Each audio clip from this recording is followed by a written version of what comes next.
Group 1 aspirants కోసం టీశాట్ నిర్వహిస్తున్నటువంటి కార్యక్రమానికి స్వాగతం. ఈ వీడియోలలో మనము క్లాసికల్ సైన్స్ అనేటటువంటి టాపిక్లో భాగంగా అంటే ప్రాచీన కాలం నుంచి విజ్ఞాన శాస్త్రం ఏ విధంగా మార్పు చెందింది, అభివృద్ధి చెందింది అనేటటువంటి అంశాలు తెలుసుకుంటూ ఉన్నాం. దీంట్లో భాగంగా రాతి యుగంలో విజ్ఞాన శాస్త్రం ఏ విధంగా పరిణామక్రమం చెందింది, అదేవిధంగా చూస్తే మధ్యయుగాల నాటి నాగరికతలలో విజ్ఞాన శాస్త్ర భావనలు ఏ విధంగా పెంపొందించబడ్డాయి అనే అంశాలు పరిశీలిస్తూ ఉన్నాం. దీంట్లో భాగంగా గత వీడియోలో మనము ఈజిప్టు మరియు బాబిలోనియన్ నాగరికతలలో విజ్ఞాన శాస్త్ర పరిణామక్రమం ఏ విధంగా జరిగింది, అక్కడ ఏ విధమైనటువంటి ప్రగతి సాధించబడింది అని తెలుసుకున్నాం. ఈ వీడియోలో మనము మధ్యయుగ విజ్ఞాన శాస్త్రంలో భాగంగా గ్రీకు మరియు రోమన్ సాంప్రదాయాలకు సంబంధించిన అంశాలు తెలుసుకునే ప్రయత్నం చేద్దాం. అంటే గ్రీకు మరియు రోమన్ నాగరికతల్లో విజ్ఞాన శాస్త్రం ఏ విధంగా అభివృద్ధి చెందింది, ఆ భావనలు పెంపొందడానికి దోహదపడినటువంటి అంశాలు ఏమేమి ఉన్నాయనే ఓరియంటేషన్లో ఈ క్వశ్చన్ని ప్రిపేర్ చేయడం అనేది జరిగింది. ఇక్కడ చూస్తే ప్రాథమికంగా మధ్యయుగాల నాటి విజ్ఞాన శాస్త్ర అభివృద్ధిని గురించి రాయండి అని కానీ, లేదా పర్టిక్యులర్గా ఒక నాగరికతను మెన్షన్ చేస్తూ ఆ నాగరికతలో విజ్ఞాన శాస్త్ర అభివృద్ధి ఏ విధంగా జరిగిందనే ఓరియంటేషన్లో క్వశ్చన్ వచ్చేందుకు అవకాశం ఉంది.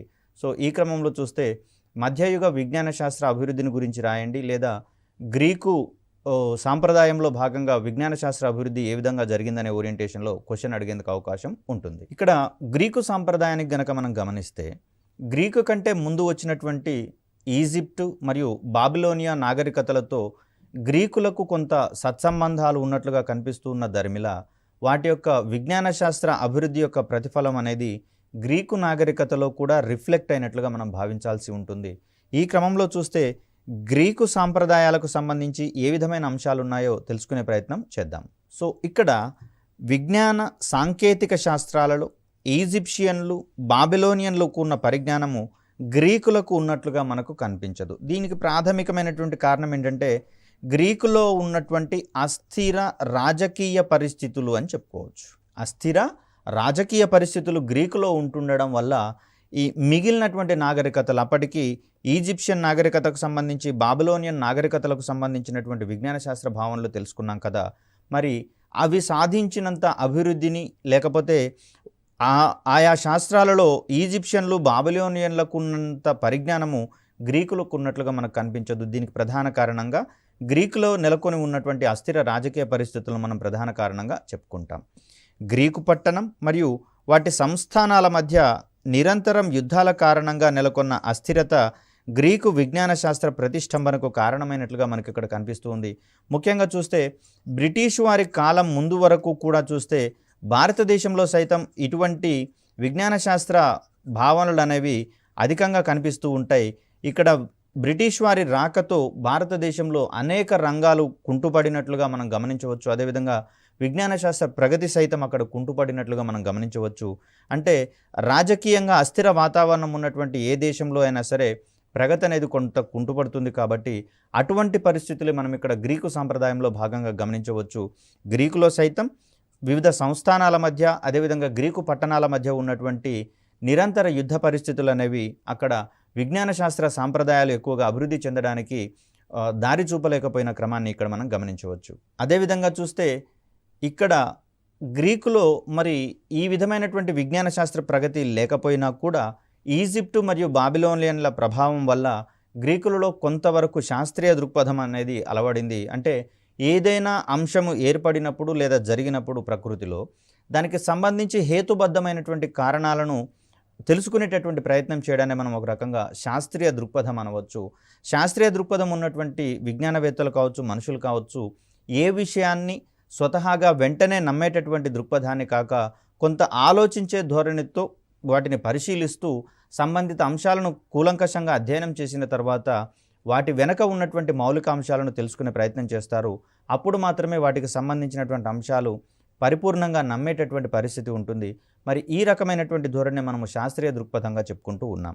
ఈ క్రమంలో చూస్తే ఈజిప్టు, బాబిలోనియన్లతో ఉన్న సంబంధాల వల్ల గ్రీకులలో విజ్ఞాన శాస్త్ర దృక్పథం అనేది అలవడినట్లుగా మనం ఇక్కడ గమనిస్తూ ఉన్నాం. ఆ రెండు నాగరికతలలో కనిపించే మతాధికారుల ప్రభావము గ్రీకు నాగరికతలో కనిపించకపోవడం వల్ల గ్రీకులలో పెంపొందిన స్వేచ్ఛ ఆలోచనలు పశ్చిమ దేశాలలో విజ్ఞాన శాస్త్ర వికాసానికి పునాదులు వేసినట్లుగా మనం ఇక్కడ గమనిస్తూ ఉన్నాం. ఇక్కడ ముఖ్యంగా చూస్తే ఈజిప్టు మరియు మెసపటోమియా లేదా బాబిలోనియా నాగరికతలలో ప్రధానంగా చూస్తే మతాధికారుల యొక్క ఆధిపత్యం అనేది మనకు కనిపిస్తూ ఉంది. తద్వారా ఇక్కడ జరిగేటటువంటి విజ్ఞాన శాస్త్ర అభివృద్ధిలో కావచ్చు, ప్రజల యొక్క ఆలోచన ధోరణులలో కావచ్చు, వారి యొక్క జీవన విధానంలో కావచ్చు, మతాధికారుల యొక్క ప్రమేయం అనేది ఉంటూ ఉంటుంది. అందుకోసమే చూస్తే భూకేంద్రక సిద్ధాంతం అనేది తొలుత ప్రవేశపెట్టబడినటువంటి విశ్వ ఆవిర్భావ సిద్ధాంతంగా మనం చెప్పుకుంటూ ఉన్నాం. మరి దీంట్లో ఉన్నటువంటి లోటుపాట్లను తర్వాతి కాలంలో సవరించి సూర్యకేంద్రక సిద్ధాంతాన్ని వెలుగులోకి తీసుకొని రావడం జరిగింది. అయినా కూడా నాటి మత గ్రంథాలకు వ్యతిరేకంగా ఈ సిద్ధాంతం ఉన్నటువంటి ధర్మిల మరి మతాధికారుల యొక్క ఆగ్రహానికి గురి కావాల్సి వస్తుందనేటటువంటి భావనతో కొన్ని సంవత్సరాల వరకు సూర్యకేంద్రక సిద్ధాంతాన్ని వెలుగులోకి తీసుకుని రానటువంటి పరిస్థితి మనం చూస్తూ ఉన్నాం. మతాధికారుల యొక్క జోక్యం వల్ల ఈ సిద్ధాంతాన్ని గనక తప్పు పట్టినట్లయితే లేదా దీన్ని సరిగా రుజువు చేయనటువంటి పరిస్థితులలో అక్కడ అవసరమైతే మరణశిక్ష కూడా వేసేందుకు అవకాశం ఉంటుంది. కాబట్టి మరి ఆ క్రమంలో చూస్తే సమాజంలో మతాధికారుల యొక్క ప్రభావం ఏ విధంగా ఉందో మనం గమనించవచ్చు. మరి ఇటువంటి మతాధికారుల యొక్క ప్రమేయం అనేది గ్రీకు నాగరికతలలో ఉన్నట్లుగా కనిపించదు. కాబట్టి ప్రజలు స్వేచ్ఛగా తమ యొక్క అంశాలకు ఆసక్తులకు అనుగుణంగా పరిశోధనలు మరియు పరిశీలనలు చేసేటటువంటి అవకాశం కలిగింది గ్రీకులలో. మరి ఇలాంటి సందర్భాలలో కావలసినంత స్వేచ్ఛ ఉంది కాబట్టి మరింత ఉత్సాహంతో వారు పరిశీలనలో నిమగ్నమై ఉండేవారు. తద్వారా మరికొన్ని వినూత్నమైనటువంటి అంశాలు కనిపెట్టేటటువంటి క్రమంలో వీరు ప్రగతిని సాధించడం అనేది జరిగింది. మరి అలా చూస్తే అంశాల వారీగా ఏ ప్రగతిని సాధించారో తెలుసుకోవాల్సినటువంటి అవసరం మనకు ఉంది. సో ఇక్కడ గ్రీకుల విజ్ఞాన శాస్త్ర భావనలు పెంపొందించేటటువంటి క్రమంలో భాగంగా కొన్ని ముఖ్యమైనటువంటి మౌలిక నియమాలు, వీటిని మనము బేసిక్ ప్రిన్సిపల్స్ అంటాము. అదేవిధంగా సూత్రాల ఆధారంగా ప్రకృతిని విజ్ఞాన శాస్త్రపరంగా వివరించడానికి గ్రీకులు ప్రయత్నించినట్లుగా మనకు కనిపిస్తూ ఉంది. ప్రాచీన కాలం నుంచి మొదలుకొని ప్రకృతిని దైవత్వం పరంగా వివరించేటటువంటి ప్రయత్నం చేయగా, దైవత్వము లేదా దేవుళ్ళ పరంగా వీటిని వివరించేటటువంటి ప్రయత్నం చేశారు ప్రాచీన కాలం నుంచి మానవులు. అయితే గ్రీకు నాగరికతకు వచ్చేసరికి దీనిని దేవుళ్ళ పరమైనటువంటి అంశాలుగా కాక ప్రకృతిలోని కొన్ని నియమాలు కావచ్చు, సూత్రాల ఆధారంగా వాటిని వివరించేటటువంటి ప్రయత్నం చేయడం అనేది అనాది నుంచే ఉంది. అది ఇటీవల కాలంలో మరింత ఉచ్చస్థితికి చేరుకుంటున్నట్లుగా మనం ఇక్కడ గమనించవచ్చు. ముఖ్యంగా చూస్తే ఎండమావులు ఏర్పడడానికి మనము టోటల్ ఇంటర్నల్ రిఫ్లెక్షన్, సంపూర్ణాంతర పరావర్తనం అనేటటువంటి ధర్మాన్ని మనం కారణంగా పేర్కొంటూ ఉన్నాం.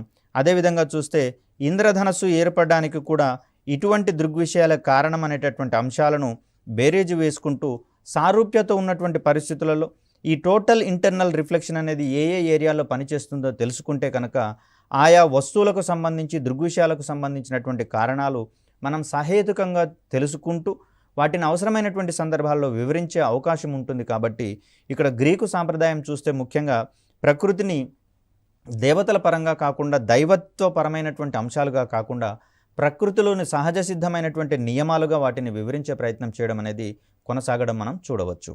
ఇక్కడ గ్రీకు విజ్ఞాన శాస్త్ర పరిణామ క్రమంలో ఈ విజ్ఞాన శాస్త్ర అభివృద్ధిని మొత్తంగా చూస్తే ఒక 3 దశలుగా మనము అధ్యయనం చేయవచ్చు. వీటినే ముఖ్యమైనటువంటి సాంప్రదాయాలు లేకపోతే దశలుగా మనం చెప్పుకుంటూ ఉంటాం. దీంట్లో మొదటిది అయోనియన్ సాంప్రదాయము లేదా అయోనియన్ దశ అనేటటువంటి అంశంగా చూస్తాం. ఇది క్రీస్తు పూర్వం 600 కాలంలో వెల్లివిరిసినటువంటి ఒక సాంప్రదాయంగా మనకు కనిపిస్తుంది గ్రీకు దేశంలో. అదేవిధంగా చూస్తే ఎథ్నియన్ సాంప్రదాయం అనేది మనకి ఇంకొకటి కనిపిస్తుంది. ఇది చూస్తే క్రీస్తు పూర్వం 430 నుంచి 380 సంవత్సరాల మధ్యకాలంలో ఉనికిలోకి వచ్చినట్లుగా మనం గమనిస్తూ ఉన్నాం. అదేవిధంగా చూస్తే హెమ్లెన్స్టిక్ అనేటటువంటి సాంప్రదాయము లేదా దశ, ఇది క్రీస్తు పూర్వం 300 నుంచి 200 మధ్యకాలంలో వెల్లివిరిసినట్లుగా మనకు కనిపిస్తూ ఉంది. ఇక్కడ మిగిలిన నాగరికతలలోని ముఖ్యమైన దశలతో కంపేర్ చేస్తే ఇక్కడ match the following type of question లేకపోతే సరిగా జతపరచబడనిది ఏది అనే ఓరియంటేషన్లో కూడా మనకు ప్రిలిమ్స్ పాయింట్ ఆఫ్ వ్యూలో క్వశ్చన్గా అడిగేందుకు అవకాశం అనేది కనిపిస్తూ ఉంది. మరి ఇవి కాకుండా మిగిలినటువంటి ముఖ్యమైన సాంప్రదాయాలను కనుక మనం ఒకసారి గమనిస్తే ఇతర ముఖ్యమైనటువంటి సాంప్రదాయాలలో పైథాగరియన్ సిద్ధాంతము లేదా పైథాగరియన్ సాంప్రదాయము, ఈలియాటిక్ సాంప్రదాయము, ప్లియాటిన్ సాంప్రదాయాల వంటివి ఇక్కడ మనకు కనిపిస్తూ ఉన్నాయి. ముఖ్యంగా చూస్తే అయోనియన్ సాంప్రదాయంలో థేల్స్, ఎనాక్సిమేండర్, ఎనాక్సిమేన్ అనేటటువంటి వ్యక్తులు ముఖ్యమైనటువంటి వ్యక్తులుగా మనకి ఇక్కడ కనిపిస్తూ ఉన్నారు. ఇక్కడ థేల్స్ అనేటటువంటి విజ్ఞానవేత్త ఖగోళ శాస్త్రంలో అమితమైనటువంటి అధ్యయనాలు చేసినట్లుగా మనకు కనిపిస్తూ ఉంది థేల్స్కి సంబంధించి చూస్తే. అలా వీరు నెలకొల్పినటువంటి ఈ విజ్ఞాన శాస్త్ర భావనలు ఏవైతే ఉన్నాయో వాటన్నింటినీ కూడా మనము అయోనియన్ సాంప్రదాయంగా పేర్కొంటూ ఉన్నాం. ఇక్కడ ఈ అయోనియన్ సాంప్రదాయానికి సంబంధించి చూస్తే వీరు విశ్వం ఏ మౌలిక పదార్థంతో రూపొందింది అనే అంశాలలో భాగంగా పరిశోధనలు చేయడం అనేది మనం ఇక్కడ ప్రముఖంగా ప్రస్తావించుకోవాలి. దీంట్లో గతంలో అయితే ప్రకృతిని దేవతల పరంగా లేకపోతే దేవుళ్ళ పరంగా అభివర్ణించగా కాలక్రమంలో దాని వెనకాల ఉన్నటువంటి నియమాలు సూత్రాలను అవగాహన చేసుకోవడానికి ప్రయత్నించారని చెప్పుకున్నాం. ఇదే ధోరణి కాలక్రమంలో మరింత అభివృద్ధి చెంది అసలు వీటన్నింటి వెనుక ఉన్నటువంటి మౌలిక పదార్థం ఏంటి, విశ్వంలో మార్పులకు అది ఏ విధంగా కారణమవుతుంది అనేటటువంటి అంశాలలో భాగంగా వీరు పరిశోధనలు చేయడం అనేది చూస్తూ ఉన్నాం. ఇక్కడ ముఖ్యంగా చూస్తే ఈ పరిశోధనల ఆధారంగా గాలి, నీరు, ద్రవ్యం లేదా పదార్థం అనేటటువంటి ఈ 3 మూల పదార్థాలతో విశ్వం రూపొందినట్లుగా గ్రీకు సాంప్రదాయవాదులు ప్రకటించడం అనేది మనం ఇక్కడ చూస్తూ ఉన్నాం. దీంట్లో ముఖ్యంగా విశ్వంలోని మౌలిక పదార్థాలుగా వీరు 3 పదార్థాలను పేర్కొనడం జరిగింది, గాలి, నీరు, ద్రవ్యాలకు సంబంధించి. అయితే ఈ రకమైనటువంటి అయోనియన్ సాంప్రదాయానికి భిన్నంగా ఫార్మనీస్ సాంప్రదాయం అనేటటువంటిది, ఫార్మనీస్ అనే వ్యక్తి నెలకొల్పినటువంటి సాంప్రదాయంగా ఈలియాటిక్ సాంప్రదాయం మనకు కనిపిస్తూ ఉంది. మరి ఈ ఈలియాటిక్ సాంప్రదాయంలో ప్రకృతి మార్పులకు కారణమైన గతిక స్వభావం లేని, అంటే మార్పిడికి వీలు లేని లేదా మార్చడానికి వీలు లేనటువంటి పదార్థం అని చెప్పేసి అనవచ్చు. మరి ఈ మార్చడానికి వీలు లేనటువంటి పదార్థాలను వెతికేటటువంటి క్రమంలో ఫార్మనీస్ నెలకొల్పినటువంటి ఈలియాటిక్ సాంప్రదాయంలో భాగంగా చూస్తూ ఉన్నాం.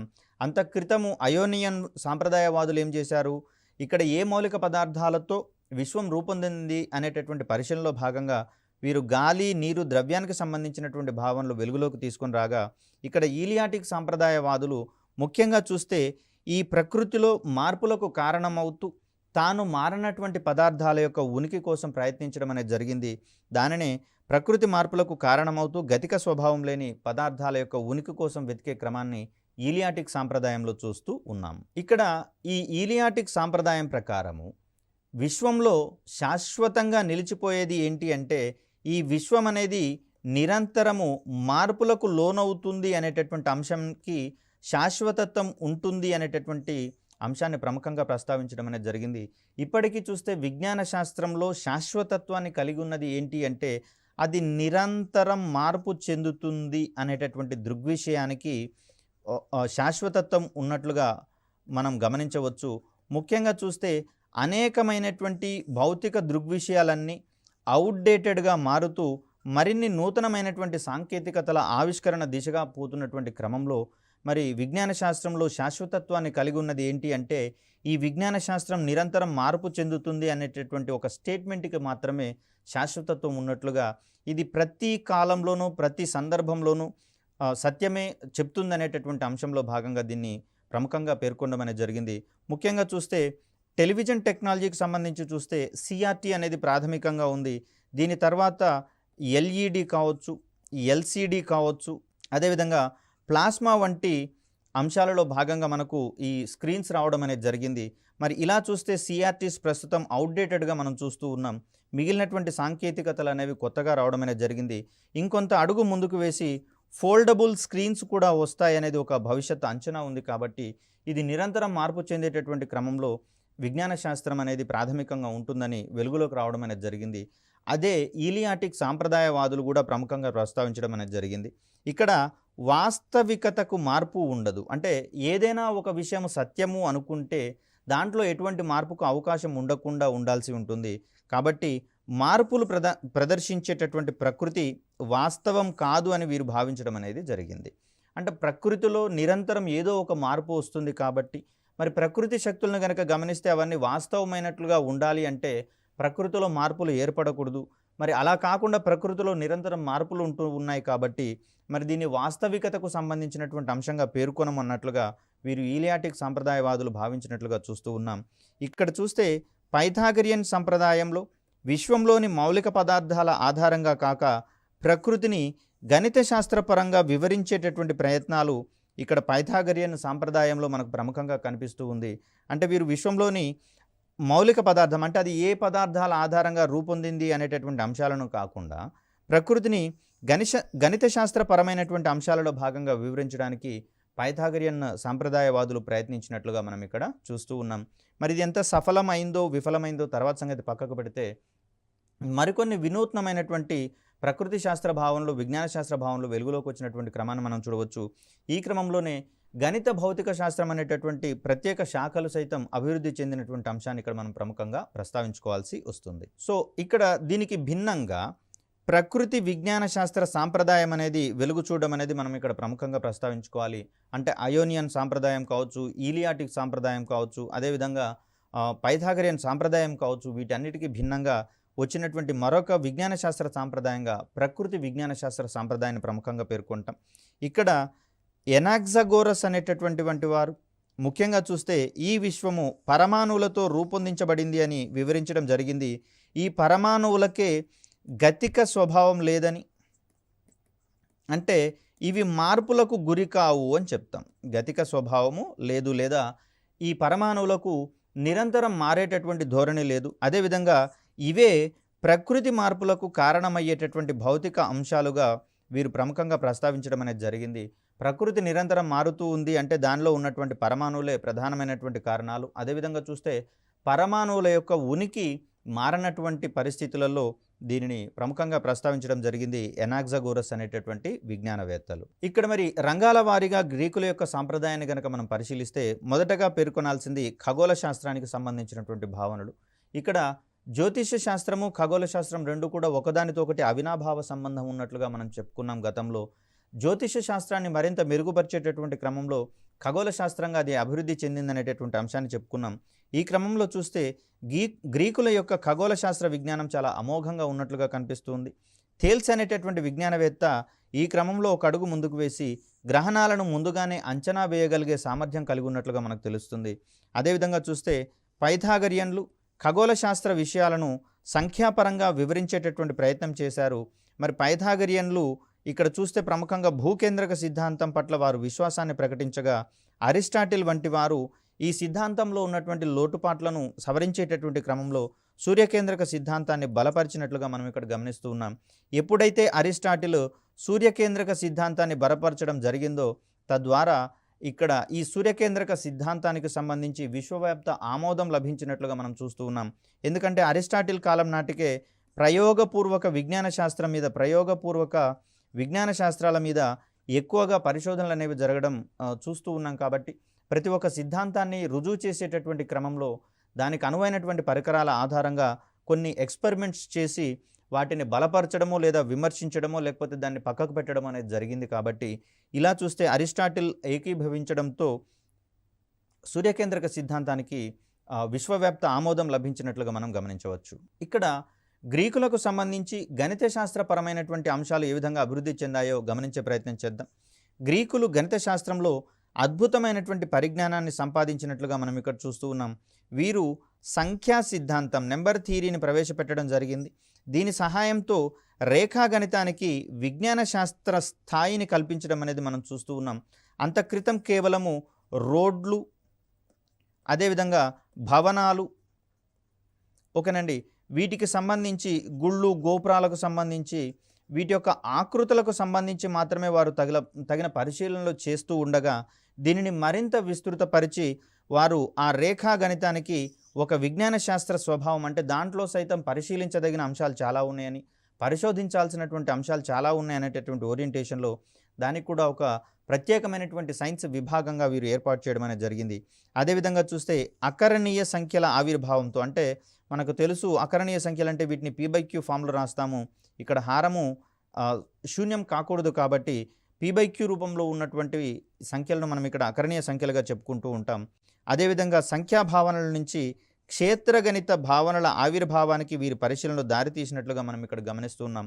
ముఖ్యంగా చూస్తే రకరకాలైనటువంటి ఆకారాలను పరిశీలించడం ద్వారా వీటి యొక్క పొడవులు మరియు వెడల్పులను పరిశీలించేటటువంటి క్రమంలో వాటి యొక్క పరిమాణాన్ని మనం బేరీజు వేసుకోవాల్సి వస్తుంది.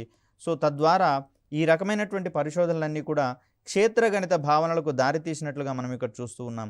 నిత్యం మనకు పరిసరాల్లో కనిపించే రకరకాల ఆకారాలన్నింటినీ పరిశీలించుకుంటూ వాటికి అకరణీయ సంఖ్యలు మరియు సంఖ్యాభావనల ఆధారంగా వారు క్షేత్రగణిత భావనలు పెంపొందించినట్లుగా మనం చూస్తూ ఉన్నాం.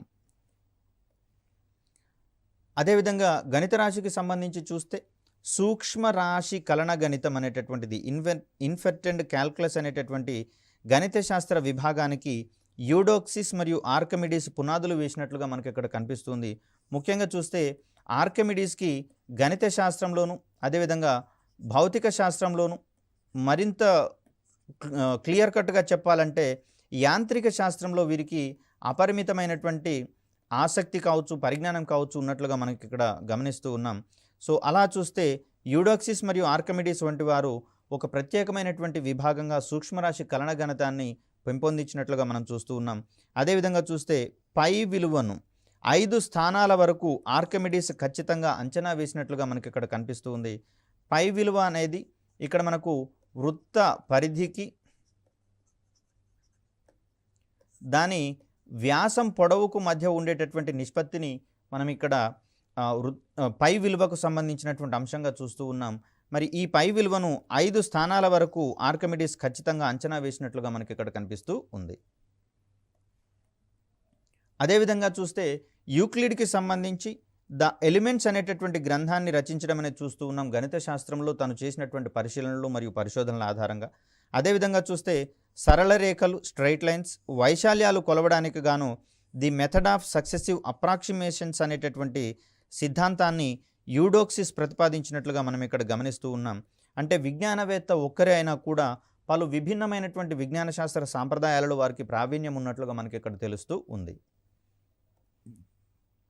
అదేవిధంగా చూస్తే వీరు దీర్ఘవృత్తము, పరావలయము, ఇక్కడ అతి పరావలయము, సో ఈ రకమైనటువంటి ఆకారాల మీద కూడా వీరు పరిశోధనలు చేసినట్లుగా మనకి ఇక్కడ కనిపిస్తూ ఉంది. సో తద్వారా గ్రీకులు చేసినటువంటి ఈ అంశాలలో భాగంగా ఈ అంశాలు 2000 సంవత్సరాల తర్వాత కెప్లర్ మరియు న్యూటన్లకు తమ యొక్క గమన నియమాలను వివరించడానికి ఉపయోగపడినట్లుగా మనం ఇక్కడ గమనిస్తూ ఉన్నాం. ముఖ్యంగా చూస్తే భూకేంద్రక సిద్ధాంతం కావచ్చు, సూర్యకేంద్రక సిద్ధాంతం కావచ్చు, ప్రముఖంగా వృత్తాకార కక్షలను ప్రకటించడం అనేది చూస్తూ ఉన్నాం. అంటే ఖగోళ వస్తువు ఏదైనా సరే అది ఇతర వస్తువు చుట్టూతా తిరిగేటటువంటి క్రమంలో వృత్తాకార కక్షల్లో పరిభ్రమిస్తుందని చెప్పి వీరు ప్రముఖంగా ప్రస్తావించడం అనేది జరిగింది. మరి అలా కాకుండా వృత్తానికి కేవలం ఒకటే ఒక కేంద్రం ఉన్నట్లుగా మనం గమనించవచ్చు. దీనికి భిన్నంగా 2 కేంద్రాలను ఆధారంగా చేసుకొని దీర్ఘవృత్తాన్ని డ్రా చేసేటటువంటి క్రమం మనకు తెలుసు. దీంట్లో ఏదో ఒక బిందువు దగ్గర సూర్యుడు ఉంటాడని, ఈ సూర్యుని చుట్టూ దీర్ఘవృత్తాకార కక్షలో భూమి మరియు ఇతర ఖగోళ వస్తువులు పరిభ్రమిస్తూ ఉంటాయని కెప్లర్ మనకు ప్రకటించడం అనేది తెలుసు. సో ఇలా వీరు ప్రకటించినటువంటి ఈ దీర్ఘవృత్తాకార భావనలకు సంబంధించి ఇక్కడ మనకు గ్రీకుల కాలంలోనే ఆవిర్భావం జరిగినట్లుగా మనం ఇక్కడ గమనిస్తూ ఉన్నాం. మరి ఈ రకమైనటువంటి ఏరియాలలో చేసిన పరిశీలనలే తర్వాత కాలంలో కెప్లర్, న్యూటన్లకు ఇవి తమ యొక్క గ్రహ గమన సిద్ధాంతాలు కావచ్చు, గమన నియమాలకు సంబంధించి కావచ్చు, ఆ సిద్ధాంతాలు ఆవిష్కరించేటటువంటి క్రమంలో ఒక బలమైనటువంటి చేయూతగా మారినటువంటి సంగతి చూస్తూ ఉన్నాం.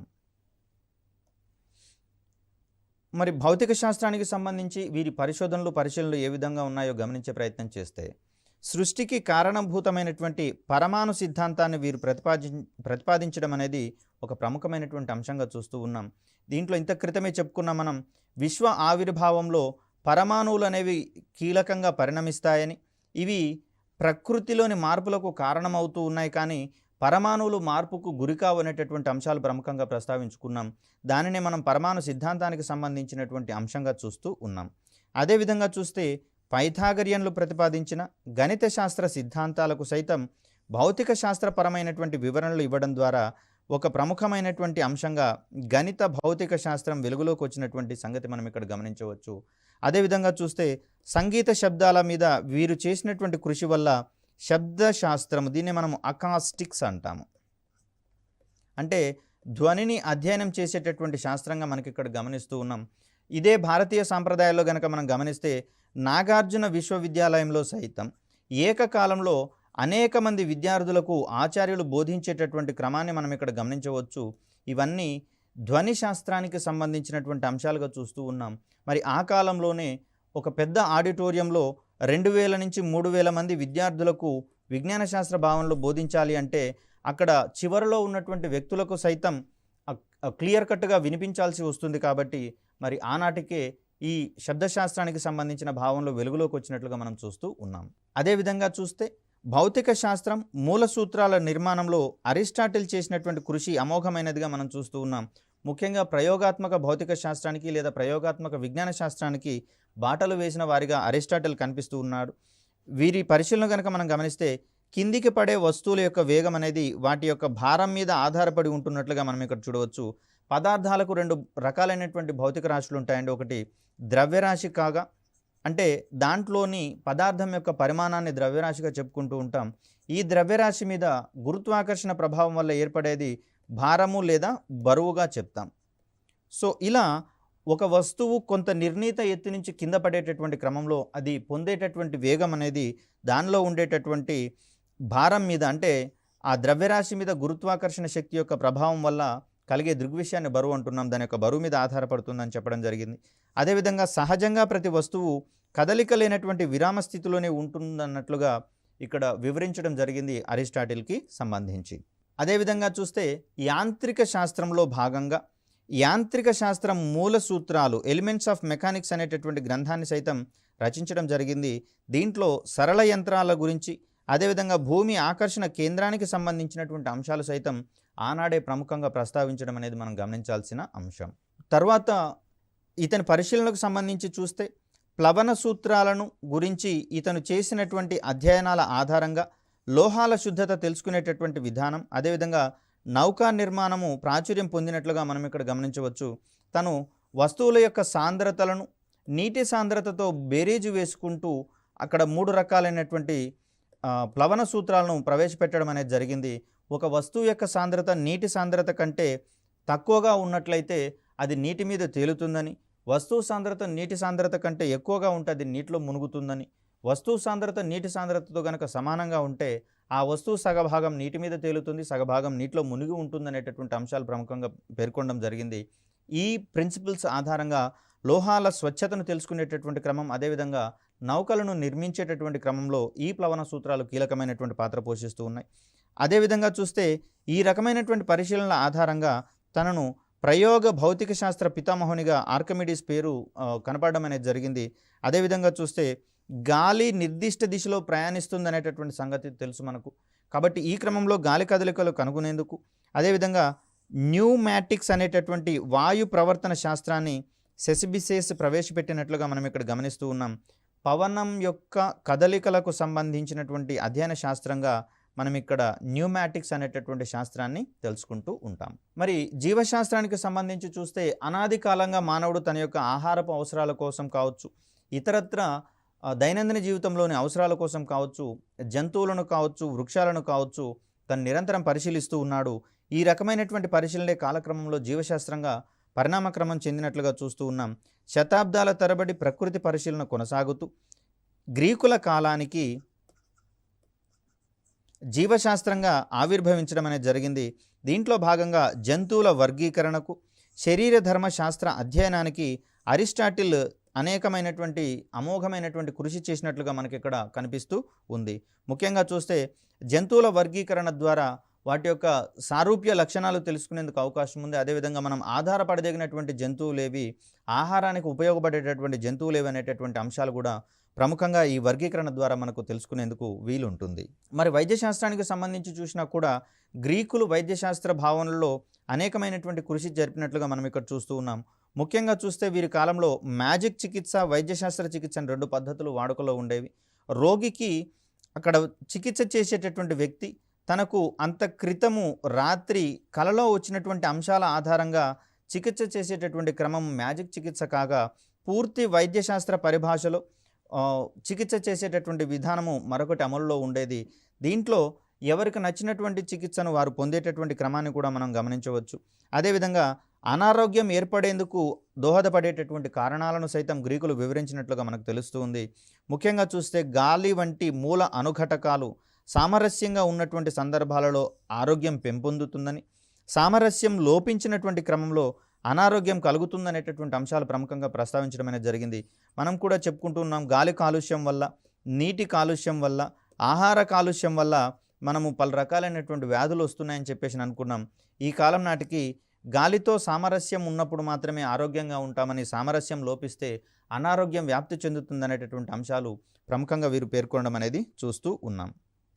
అదేవిధంగా చూస్తే చర్మరంధ్రాల ద్వారా శ్వాసక్రియ జరుగుతుందని ఇక్కడ డయోజిన్ భావించడం అనేది చూస్తూ ఉన్నాం. హెరోఫిటస్ జ్ఞాననాడులు, చాలకనాడులకు సంబంధించి అనేకమైనటువంటి ప్రయోగాలు చేయడం అనేది ఇక్కడ శరీర ధర్మశాస్త్రం మరింత వికాసం చెందినటువంటి క్రమాన్ని మనం చూడవచ్చు. అదేవిధంగా వైద్య విజ్ఞాన శాస్త్ర ఆవిష్కరణలు చేసిన వారిలో గెలెన్ ఒక ప్రముఖమైనటువంటి వ్యక్తిగా కనిపిస్తూ ఉన్నాడు. ఈ రకంగా చూస్తే క్రీస్తుపూర్వం 400 నాటికే సున్నితమైనటువంటి పరికరాలతో శస్త్రచికిత్సలను చేయగలిగేటటువంటి స్థాయికి గ్రీకు వైద్యశాస్త్రము అభివృద్ధి చెందినట్లుగా మనం గమనించవచ్చు. సో ఇలా చూస్తే అనేకమైనటువంటి కీలక విజ్ఞాన శాస్త్రాలలో గ్రీకులకు కొంత ప్రావీణ్యం ఉన్నట్లుగా కనిపిస్తూ ఉంది. ఇది అంత క్రితం ఉన్నటువంటి ఈజిప్టు మరియు బాబిలోనియన్ నాగరికతల ప్రభావం వల్ల వచ్చినట్లుగా కూడా కొంత వాదన ఉంది. కానీ ఇక్కడ గ్రీకు విజ్ఞానవేత్తలు సైతం ఇటువంటి ఏరియాలలో విశేషమైనటువంటి కృషి సలిపినట్లుగా మనకి ఇక్కడ తేటతెల్లం కావడం అనేది జరుగుతుంది. అయితే కాలక్రమంలో గ్రీకు నాగరికతను రోమన్ నాగరికత టేకోవర్ చేసిన, ఆక్రమించినటువంటి దరిమిల గ్రీకుల యొక్క విజ్ఞాన శాస్త్ర ప్రగతి అంతటితో ఆగిపోయినట్లుగా మనం చూస్తూ ఉన్నాం. ఇలా మధ్యయుగాల విజ్ఞాన శాస్త్ర అభివృద్ధిలో గ్రీకులు సైతం తమదైనటువంటి పాత్రను పోషిస్తూ అమోఘమైనటువంటి కృషి సలిపినట్లుగా మనం గమనిస్తూ ఉన్నాం. కాకపోతే యుద్ధం వంటి అస్థిరత పరిస్థితుల వల్ల వీరు కొంత వెనుకబడినట్లుగా కనిపిస్తూ ఉన్న విశేషమైనటువంటి కృషి జరిగినట్లుగా మనకు సాక్ష్యాధారాలు లభ్యం కావడం అనేది జరుగుతూ ఉంది. సో ఈ క్రమంలో మధ్యయుగాల నాటి విజ్ఞాన శాస్త్రానికి సంబంధించి మరికొన్ని అంశాలు మరొక వీడియోలో తెలిపే ప్రయత్నం చేస్తాను. అప్పటి వరకు సెలవు. ధన్యవాదాలు.